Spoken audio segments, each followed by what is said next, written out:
Hasta donde sabemos, el cáncer no es una enfermedad nueva. Algunas de las evidencias más antiguas de cáncer las encontramos en las momias del Antiguo Egipto. Aunque en la antigüedad eran pocos los que morían de cáncer, pues la esperanza de vida era mucho más baja.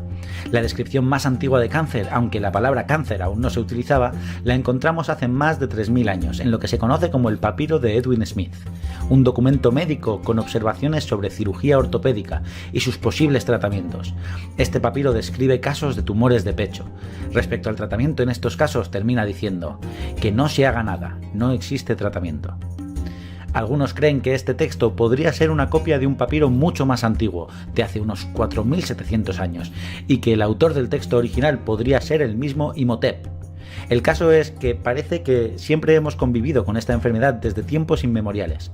Es una enfermedad que afecta a todo el mundo animal. Se han encontrado evidencias de cáncer, incluso en huesos de dinosaurio. En el siglo IV a.C. encontramos el origen etimológico de la palabra cáncer en el griego Hipócrates, quien además es considerado el padre de la medicina. Hipócrates utilizaba los términos carcino y carcinoma. En griego estas palabras hacen referencia al cangrejo, probablemente por la forma de las proyecciones que tienen los cánceres. Entremos en materia. Hoy en día el cáncer se encuentra entre las primeras causas de muerte junto con las enfermedades cardiovasculares, como los infartos, o las cerebrovasculares, como el ictus y el Alzheimer, o enfermedades respiratorias. Pero espera, que el cáncer no es una enfermedad, ¿o sí?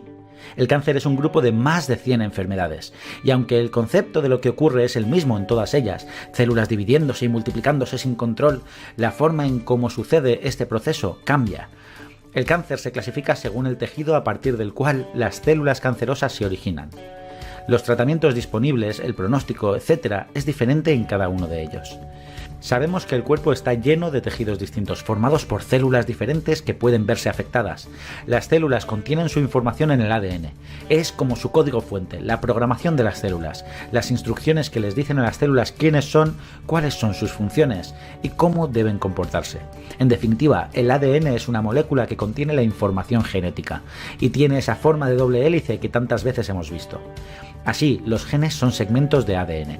Normalmente las células humanas crecen y se dividen para formar nuevas células a medida que el cuerpo las necesita. Cuando las células normales envejecen o se dañan, mueren, y células nuevas las reemplazan. Una instrucción que tienen en común casi todas las células, por ejemplo, es que si su ADN se daña, deben autodestruirse mediante un proceso llamado apoptosis, para evitar que la célula se siga replicando y traspase a las células hijas esa información defectuosa.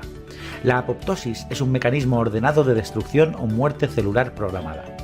Sin embargo, en el cáncer, este proceso ordenado se descontrola. En el cáncer, cuando se producen mutaciones o errores en el ADN de una de estas células, deberían destruirse por apoptosis, ¿no? Pues sí, pero en el cáncer este mecanismo está dañado. Y esto provoca que las células se repliquen sin parar. No dejan de replicarse incluso cuando han perdido su función. Tienen los frenos estropeados y le pasan estos mismos errores a sus células hijas, que perpetúan el proceso. Y cuando muchas de estas células se juntan, forman tejidos que no deberían estar ahí, que están ocupando un espacio que no les corresponde. Esos tejidos son tumores, y al crecer en cualquier sitio provocan problemas, por ejemplo, por comprimir estructuras vecinas. Por eso, por ejemplo, un cáncer de esófago o que comprima al esófago puede provocar disfagia, que la persona no pueda tragar, o un cáncer de tiroides puede comprimir la tráquea y hacer que la persona no pueda respirar. Cuando las células cancerosas crecen sin control separándose del tumor original primario y tras un viaje a través del sistema sanguíneo o linfático, forman un tumor nuevo en otros órganos o tejidos del cuerpo. A esto se le denomina metástasis. Pero, ¿qué causa estas mutaciones en el ADN? ¿Es pura genética o también hay causas evitables? ¿Y puedo evitarlo? Pues aunque no todas las causas son evitables, se estima que aproximadamente la mitad de todas las muertes por cáncer pueden evitarse adoptando hábitos saludables. Pero como no todos los hábitos son igual de importantes, vamos a contar los más destacables. El primero es no fumar, y es que el tabaco es la primera causa de muerte evitable del mundo. No se trata solo de que cause cáncer, es que también contribuye a muchísimas enfermedades más. El alcohol es otra de las grandes causas que se han vinculado con el desarrollo de varios tipos de cáncer. Bebe con moderación, o mejor aún, no bebas. La dieta es un factor aún lejos de establecerse claramente, pero para el que se estima una relevancia importante, especialmente en la prevención del cáncer de colon. Así que no está de más que evites la carne roja en exceso, que lleves una dieta equilibrada tratando de incluir mucha verdura y productos frescos, evitando los alimentos procesados y las bebidas azucaradas. Haz ejercicio regularmente, esta es una de las medidas más importantes. No necesitas salir a correr largas distancias ni castigarte en el gimnasio, basta con caminar todos los días y evitar el sedentarismo. Si tienes un bebé debes saber que dar el pecho, la lactancia, es un factor protector, es decir, te protege de desarrollar cáncer de mama, cáncer de pecho. Evita exponerte al sol y si lo haces asegúrate de usar siempre un buen protector solar. Con un protector solar factor 50 igualmente acabarás bronceado. Por último, vamos a hablar de tratamientos. A día de hoy existen muchos tratamientos para los distintos tipos de cáncer. Cirugía, radioterapia, quimioterapia, inmunoterapia, terapias dirigidas, hormonales, terapias génicas, láser y un montón más. Pero el tratamiento con mejor pronóstico es, sin duda, detectarlo a tiempo. Prevenir es mejor que curar. Por ello, vamos a darte una serie de pautas. A partir de los 35 años, acude a tu médico, al menos una vez al año para un chequeo rutinario. Si te sale una mancha extraña en la piel, acude a tu médico de cabecera. Si eres una persona con muchos lunares, acude con más frecuencia para que te los vigile. Acude a tu médico a partir de los 50 para realizarte un cribado de cáncer de colon mediante un test de sangre oculta en las heces. Si sale positivo, tu médico puede considerar la necesidad de hacer una colonoscopia. Esto nos permite diagnosticar tumores de colon y recto en fases precoces que tienen un gran índice de curación. Puestos a tener un cáncer, detectarlo de forma temprana es lo mejor que podemos hacer. Para las mujeres existen también programas de cribado como el de cáncer de cuello uterino. A partir de los 50 años de edad, los hombres deben hablar con su médico sobre las ventajas y desventajas de someterse a las pruebas de detección de cáncer de próstata. Por último, las vacunas ayudan a reducir el riesgo de cáncer. La vacuna contra el virus del papiloma humano ayuda a prevenir la mayoría de los cánceres de cuello uterino. La vacuna contra la hepatitis B puede reducir el riesgo de contraer cáncer de hígado. Todos estos datos son orientativos. Pueden existir factores de riesgo genéticos añadidos si hay antecedentes familiares, y por ello, en ocasiones, se debe acudir al médico antes de la edad indicada, y de manera más asidua. En última instancia, te recomendamos confiar siempre en tu médico. Gracias a la detección precoz, los avances en investigación y la promoción de la salud, adoptando hábitos de vida saludables, podemos ir reduciendo la tasa de mortalidad por cáncer año tras año.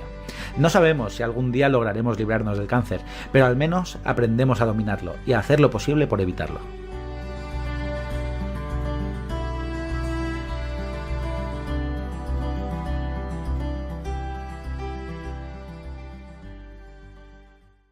Tendrías, Carlos, 45 años. Sí. Cuando te vengo a ver, mi suegra amada, que fue como mi vieja, Carmencita, le diagnostican en un hospital importante de Buenos Aires células cancerígenas en el pulmón. Y me dicen, después nosotros de recibir la noticia y todavía no haber escuchado a un eminente médico como vos que decís que el cáncer, muchas cosas se curan, imagínate, se nos cayó un lagrimón, o varios, a Isabel y a mí, mi esposa, cuando nos dicen eso. Y el médico dice, mire, el lunes hay que empezar 30 días con rayos. Entonces, yo que tengo muchísimos amigos como vos, Carlos, pero les escapo. Está muy bien. Entonces, había entrevistado a Chacón, lo fui a ver a Chacón. Chacón, le digo, mira, ¿sabes qué pasa? No quiero que se entere que tiene células cancerígenas en el pulmón. Me dice, no, después tráela, pero ahora no. Tráeme las reglas. Le traje todo, le llevé todos los estudios. Me dice, ¿le quieren aplicar rayos dónde? No le apliques nada. Una vez por mes le hacemos una radiografía y tráela que la quiero ver. La fui a traer. Entonces, yo en el alemán soy amigo de Luis Boer, mi gastroenterólogo. Entonces, Luis me dice, en ese momento Luis era el jefe de gastroenterología del alemán y creo que soy director. Y me dice escúchame, que la vea Vaz, que fue discípulo de Roberti, que admira ya desde hace muchos años. Entonces, yo te vengo a ver, pero no al hospital, sino al consultorio para que mi suegra no... Detrás de todo esta realidad vivida, va la pregunta que te voy a hacer para el gran público. Entonces vengo con mi suegra, te veo, y me dice, sí, después traela, que se yo, trae a mi suegra, trae. Hace lo mismo que Chacón. Yo no te digo a vos que había visto a Chacón, que tenía más edad que vos. que creo que tiene más edad que vos. Sigue ¿no? teniendo. Sigue teniendo mucho más, Sigue me parece. estando. Y sigue estando, que el hijo también es un gran, creo que, no sé si en la oncología también el hijo. Hace oncología. No tengo el placer de conocerlo. Bueno, y vos me decís, no le hagas nada, vení, tráemela. Y ya te la traje 2 o 3 o 4 veces a vos. No recuerdo bien. Ahora, ¿qué pasa? Hablemos de ese acontecimiento. Células cancerígenas en el pulmón. Quiero saber hoy, después de tantos años, y quiere saber tal vez el público que nos está escuchando y esta historia real, cuándo hay que hacer rayos en el pulmón y cuándo no había que hacerlos y por qué no había que hacerlos. Va a decir, no, Jorge, no me acuerdo de eso, pero o por qué en algún caso determinado no hay que hacerlo. Hay un viejo dicho que dice primum non nocere. Lo primero que hay que hacer es no dañar, ¿no? Hay que tener cuidado. La clave un poco de esto tiene que ver con...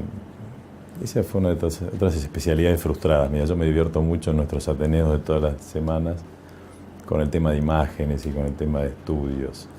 Primero creo que hay que estudiar muy bien cada caso individualmente. O sea, hay parámetros generales, pero uno tiene que identificar cada paciente.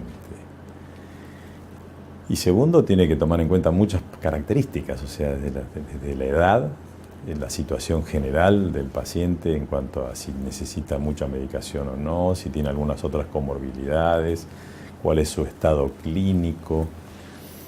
Y además, el definir como cáncer, nosotros somos muy estrictos en general todos, tratamos de llegar a un diagnóstico de localización, a veces no es fácil, de localización, de qué tipo de enfermedad es. No todos los tumores son iguales, no todos los tumores de pulmón son iguales, no todos los cánceres de mama son iguales, no todos los cánceres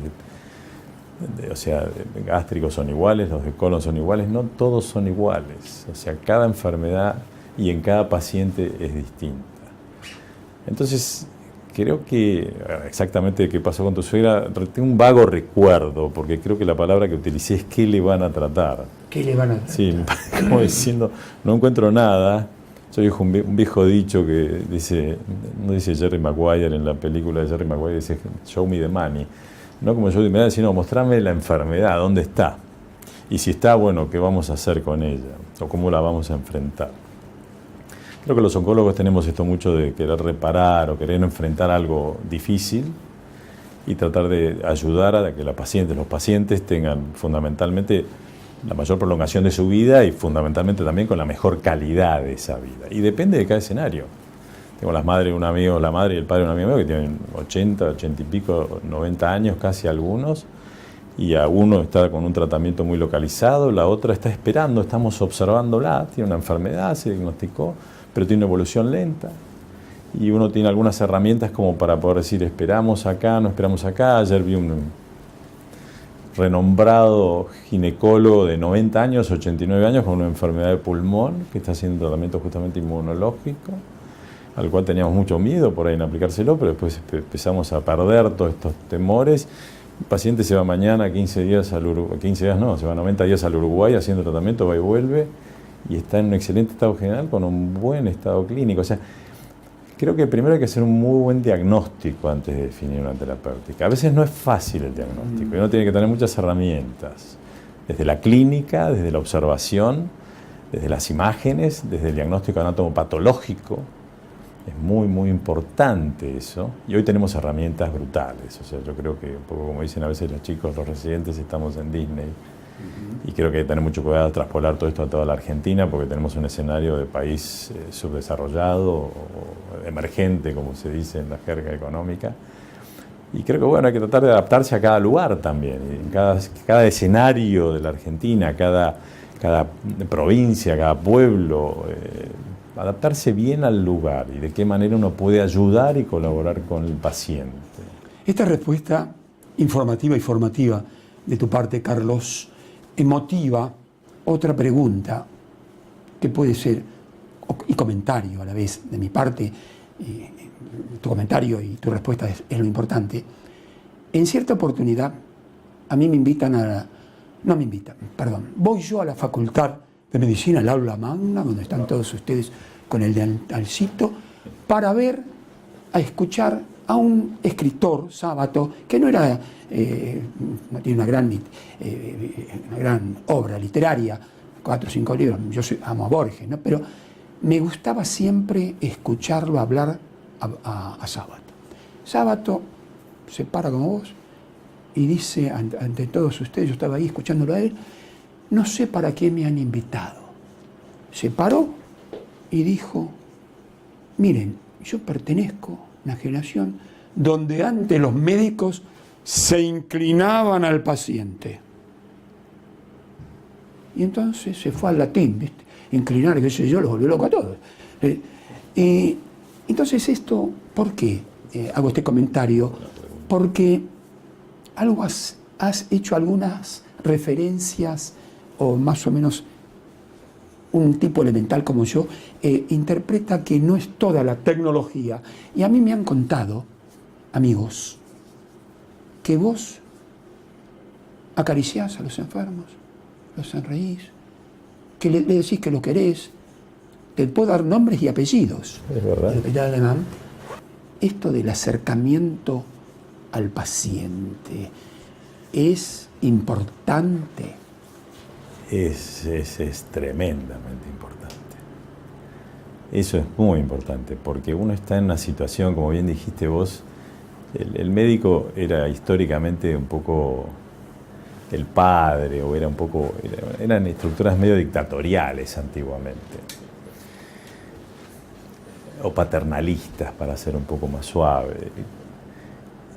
Y hoy, además de que el médico comparte la información y trata de educar al paciente, hay algo que yo aprendí mucho de mi abuela. Yo tenía una abuela muy divertida, muy alegre, tremendamente pintoresca era. Y una de las cosas que me enseñaba desde muy pequeño era la sonrisa, fundamentalmente, y al acompañar y al estar, pero fundamentalmente al reírle a la vida.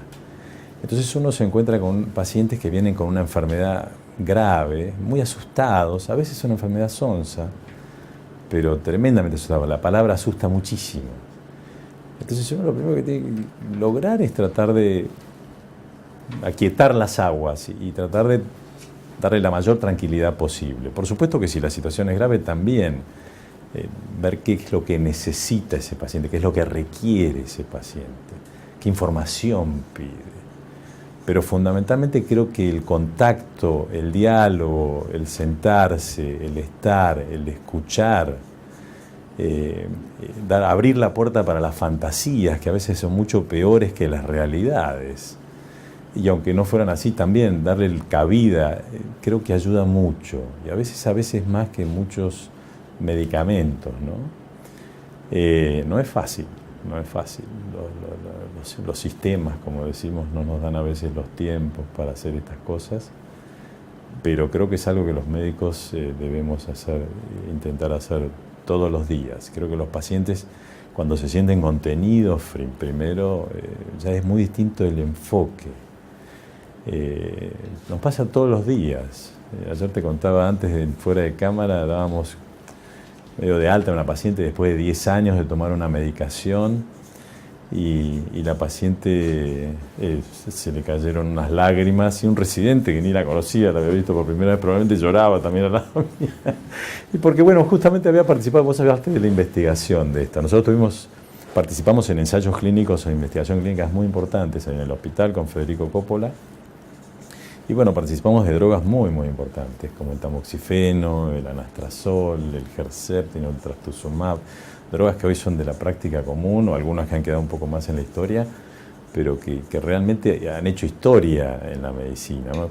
Hemos tenido la suerte de participar en ensayos clínicos pivotales, como se dice en la jerga médica, que han modificado la práctica y han modificado la historia natural del cáncer. Y hoy estamos participando en ensayos clínicos realmente también pivotales. Dicho hecho, nuestro primer ensayo clínico de esta vuelta a la investigación clínica, estuvimos en la presentación plenaria de la Reunión Americana de Oncología, del Hospital Alemán, junto con otros centros también de la Argentina, y creo que es importantísimo. No es la primera vez que estamos en esas plenarias, como diría, de premios, porque en estos tratamientos que te estoy diciendo que ya llevan 10 años, o 15 o algunos más, fueron presentaciones también plenarias en su momento. Y quizás no las jerarquizamos o las tomamos como algo estándar, pero creo que esta unión entre el médico-paciente, la relación médico-paciente, que diría que es el comienzo de el análisis de la situación, la investigación clínica por un lado, que le brinda al paciente una calidad médica brutal,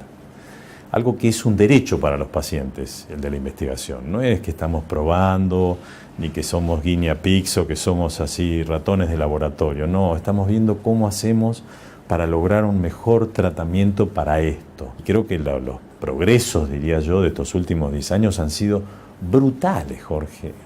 Como vos recién decías, médicos como el quemado, como Fortunato Benadín, que a los 90 y pico de años sigue generando proyectos, o sea, que ha logrado beneficios brutales en lo que es la piel. Bueno, creo que en la oncología hoy hay una cosa que hace que nos apasionemos de una manera importante en estos últimos años. O sea, estamos como apasionados con esta revolución que hay.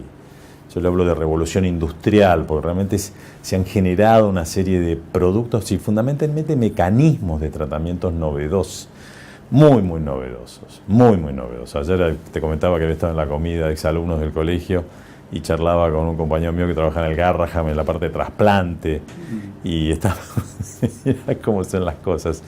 Una cosa que voy a decir va a sonar medio fuerte, pero se está trasplantando y lo estamos haciendo también, flora intestinal. O sea, estamos trasladando, y de eso sabe mucho tu amigo Luis Boer, en cuanto a, se ha visto en estas cosas que aquellos pacientes que reciben cierta flora tienen ciertas características de su microbioma, como se llama, microbiota, que es la flora que hay en la materia fecal, influye tremendamente en la respuesta inmune. Y en los rechazos de injerto contra huésped, en trasplantes, en la respuesta a los tratamientos inmunológicos. Y esto es algo muy novedoso y que existió siempre. O que hace poco, no sé, por estas cosas raras, nos dimos cuenta que el colon derecho es diferente al colon izquierdo. No hace mucho, y hace muchos años que esto se trata. O sea, hay cosas que... Hay pequeñas, grandes cosas, como decía un viejo profesor, por ahí digo viejo pobre, pero sigue estando con nosotros. ¿Quién? Las pequeñas, grandes cosas. Un profesor de música del colegio, que hablaba de las pequeñas, grandes cosas. Y cuando tenés que atender a un colega, como de pronto te tocó a Luis Boer, ¿qué sentís vos cuando vos, médico de médicos? Bueno, uno puede sentir primero un orgullo y un honor de que te busque como referente para que lo cuides, primero. Segundo, creo que aprendí desde muy joven que a los colegas hay que tratarlo igual que los pacientes comunes. Porque uno comete el error, o cometí probablemente de muy joven, lo aprendí muy rápido, que a los colegas uno les puede delegar cierta responsabilidad de la situación. ¿Por qué? Porque saben el medicamento, lo que van a tomar. Y no. El lugar del colega es el lugar de un paciente común y corriente. Quizás peor, uno tiene que pensar que se puede llegar a equivocar, que su subjetividad puede estar en juego. Y creo que uno pierde objetividad ahí. Entonces, lo más importante es eso. Creo que, sí, encararlo como si fuera un paciente, absolutamente. O sea, sacarle el título. Es verdad que ayuda también en la explicación, en todo lo demás, pero sacarle el título es muy importante. Porque uno en general se equivoca si le da cierta responsabilidad. Me pasó en otras situaciones también, sí. Pero no con colegas, sino con religiosos. Esas cosas que uno piensa que de joven le han enseñado como que la vida y la muerte, el más allá, hay otra vida, no hay otra vida, y realmente les delega el hecho de que, mirá, bueno, vos la tenés más clara teóricamente, hay otro escenario. Y me encontré con cosas muy diversas. Sí, esto me hace acordar Y aprendí porque... Esto me hace acordar una nota que le hice a Parodi, Juan Carlos Parodi, que lo conozco antes de que lo conociese, del Prestigio del Mundo, lo conozco desde joven, sí. Cuando tuvo que operar al Papa, ni sabía jamás imaginaba que iba a ser el Papa Francisco. Lo operó Parodi de joven porque era un médico de guardia, buscaban un médico y trajeron un cura y el Papa creyó, o tal vez fue así, que Juan Carlos le había salvado la vida, y se había olvidado, qué sé yo, después era un cura, ¿no? Después, 30 años después, lo ven, lo llama el Papa. Arriba, Sí, lo llama en el balcón. En el balcón.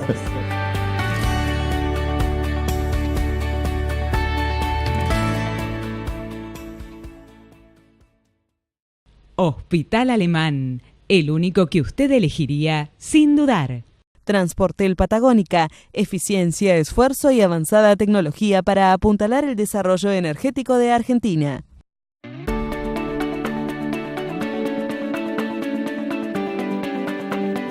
Bueno, Jorge, antes que nada, un saludo. Nos conocemos hace ya mucho tiempo y yo siempre destaco la tarea que tú realizas en la televisión.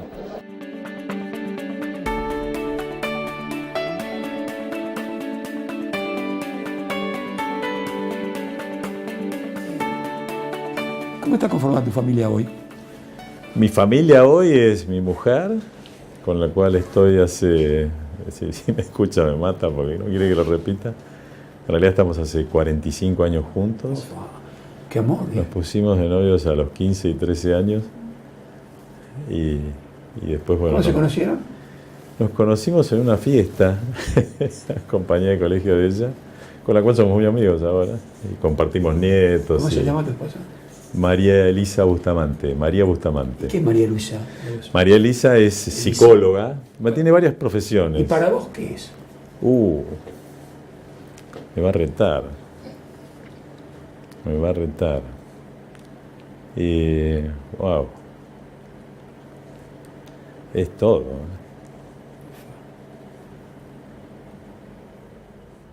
Y es todo. El fruto de ese amor, ¿cómo se llama? Me vas a hacer llorar, atorrante. Bueno. El fruto de ese amor son muchos. Porque tuvimos a Carlos María,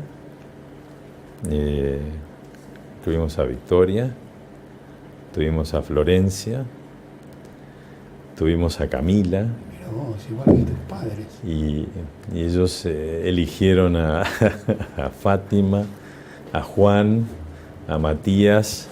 Esta otra última está eligiendo uno que tal. Y ellos tuvieron a su vez a Sofía Vaz, a Mateo Vaz y a Blas García Laredo. O sea, y Victoria está esperando una niña, o sea que vamos a tener otro cuarto nieto. Por eso sos, qué base que tienes para ser el gran tipo y el gran médico que sos. ¿Y cómo tienen que ser los chicos nuevos, los médicos nuevos, los jóvenes? ¿Te haces problemas? No, ¿Te ilusionás? No me hago problema, no le tengo miedo. O sea, vos sabés que al contrario, creo que un poco la de la historia nuestra, que era el no. Yo me acuerdo de nuestra educación, probablemente que todo era la prohibición o la restricción. Bueno, por ahí nos tocó vivir épocas también políticas muy complejas. Yo creo que hay que decir que sí y hacerse cargo. Hay que decir que sí y acompañar. Hay que acompañar sin decir ni sí ni no también. Creo que también que es fácil decirlo también, ¿no? Es como decía, yo solo, mira, las cosas... Me voy a referir a alguien al cual respeto mucho, a pesar de no conocerlo, y que está casado teóricamente con una homónima de mi hija, que es Ricardo Darín, porque está casado con Florencia Vaz. Y mi hija, nosotros le habíamos puesto Florencia, y Florencia Vaz no existía, podríamos decir, en la gente. Y Ricardo Darín le dice, vos estás casado, le preguntaron el otro día, ¿estás casado con la misma mujer? No. Cambiamos todos los días, crecemos, nos nutrimos, escuchamos, no escuchamos, nos retan porque no escuchamos. Y creo que es verdad, es muy cierto hermoso lo que porque dijo Ricardo. El otro día lo leí, no sé si en una red o qué. Que le lo haya dicho un actor donde está lleno de tentaciones. Exacto. Pero me gustó esto del crecimiento conjunto, y creo que esto ha sido así en los últimos 45 años que estamos con Mali. Sí, somos distintos, somos muy distintos a lo que éramos hace 45 años, sin ninguna duda. Yo aprendí mucho, ella... Sí, hay un viejo dicho que también dice mi cuñada, la mujer... La mataste de emoción con esto, la mujer, para tus hijos, para la tus mujer nietos, de mi hermano dice, no, se lo sacamos de la zanja, dice, se va un poco al extremo, ¿no? creo que no es así, creo que todos nos sacamos a cada uno. Tenemos una familia muy linda, muy grande. ¿Cuáles son tus sueños, Carlos? Mis sueños, son, creo que he cumplido bastante de mis sueños. O sea, vos recién decías, uno puede seguir teniendo sueños, sí, pero creo que también hay que vivir el aquí y ahora. O sea, que estoy contento de estar sentado acá. O sea, es importante estar acá sentado y charlar contigo, o que vos estés acá conmigo. El poder pensar que hoy llegan mis 2 nietos y vamos a ir a comer afuera, o vamos a llevarlos a comer alguna hamburguesa, alguna casa. Mis sueños son irme a mi Córdoba natal, probablemente este verano, a compartir con mi hermano, mis hermanas y mi familia allá, y descansar muy tranquilo. Mis sueños son, mis sueños son poder comer un asado con mis amigos de la historia dentro de 10 días. Mis sueños son haber ido ayer a comer con mis exalumnos, con mis compañeros de colegio, poder comer, o sea, cosas sencillas. Por supuesto que me gustan las cosas grandes y los desafíos importantes, y creo que ha sido parte de toda esta historia. Creo que el desarrollo que Luis Boer justamente empujó muchísimo, diría que es uno de, así como menciono a Francisco Celeste como uno de mis grandes mentores, mi padre inicialmente, podríamos decir, con su carrera, después al doctor Federico Coppola también como uno de mis grandes mentores, amigo, socio y maestro. Creo que Luis fue una persona que me dio muchísimo apoyo y pudimos ahí desarrollar ese Instituto de Oncología, el cual hoy está en ebullición brutal, y creo que, como bien dijiste vos, cuando iniciamos estamos haciendo mucho asistencial, mucho educación, tenemos nuestra residencia, más todo lo que hacemos todos los días, y estamos haciendo una pata de investigación que realmente hace que crezcamos en forma, diría, geométrica, porque ha sido brutal el crecimiento. Bueno, esto que has dicho, cuáles son tus sueños, tengo que preguntártelo igual, porque el programa se llama Por la Vida. Mira. ¿Qué es la vida? ¡Wow! Carlos. La vida. Eladia Blasquez, ¿no? Honrarla. Eso creo que es lo más importante. Es la primera vez que me contestan esto. Vos sabés que yo me refiero mucho a las películas y a las canciones. Lo veo. En la vida. Y la vida tiene sus idas y vueltas, sin ninguna duda. Pero creo que honrarla, y es una palabra cortita, porque honrarla creo que significa mucho. Disfrutarla, nos quedemos o nos vayamos, o haya algo o no haya algo, a pesar de que vengo de un jesuita y vengo de un colegio jesuita. Vos sabés que hacemos un brindis con agua, es un elemento vital. Sí, tremendo. El que carece muchísimo. Sí, eso es cierto. Muchísimo. Nosotros no lo vivimos a eso porque estamos en este privilegiado país. Tenemos la reserva. Somos unos privilegiados, independientemente de que estamos en un escenario que hemos mal utilizado quizás. Vos sabés que tengo vergüenza en decirte que no, y decirle al pueblo, no conozco los esteros de Liberá, de la reserva de agua potable. Vino el otro día una persona de ahí, y el encargado de mi casa también es de ahí, me da vergüenza. Pasé muy cerca. ¿Por qué querés brindar, Carlos? ¿Por qué brindarías? ¡Wow! Por la vida. Por la vida, Carlos.